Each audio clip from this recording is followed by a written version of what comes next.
It is mentioned in the hadith of Bukhari, 25 to 50% of the respiratory and intestinal related disease can be prevented. Assalamu alaikum wa rahmatullahi wa barakatuh. Today I will share with you regarding ablution, that is wudu. Ablution is the integral part of Muslims' faith to get purified for salah, that is the namaz, that is the Muslim prayer. Ablution is one of the best way of cleansing the parts of the body which is exposed to the dirt, dust and grit. Allah declares in the glorious Quran, chapter number 5, Surah Ma'idah, verse number 6, يا أيها الذين آمنوا إذا قمتم إلى الصلاة فاغسلوا وجوهكم وأيديكم إلى المرافق وامسحوا برؤوسكم وأرجلكم إلى الكعبين. And the verse goes further.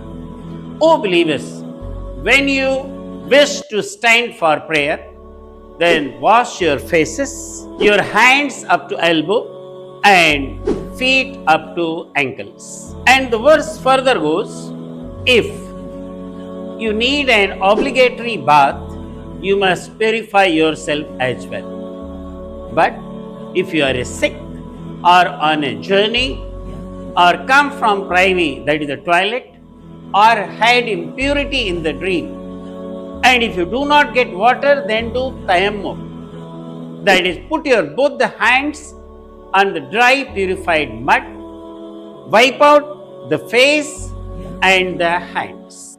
It means that if no water is available, even though you have to purify yourself and offer the salah, that is prayer. In Mount Royal University at Canada, there is a separate ablution station for boys and girls from the point of security as well as for ritual purification for the prayer, that is namaz. I'll tell you, by doing this ablution, why the global hand washing day is kept, so that 25 to 50% of the respiratory and intestinal related disease can be prevented. This ablution, regarding this, it is mentioned in the hadith of Bukhari. Beloved Prophet, peace be upon him, said, At-tuhuru shatrul iman. Being purified is half of the faith. Hadith of Muslim, Abdullah ibn Umar is the narrator. Beloved Prophet, peace be upon him, said that the salah without ablution is null and void, and the charity which is done out of ill-gotten money is not accepted.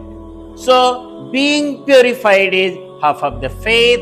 We must do ablution for salah, for recitation of glorious Quran, for zikr, as well as before going to the bed. One should do ablution. It is good for health.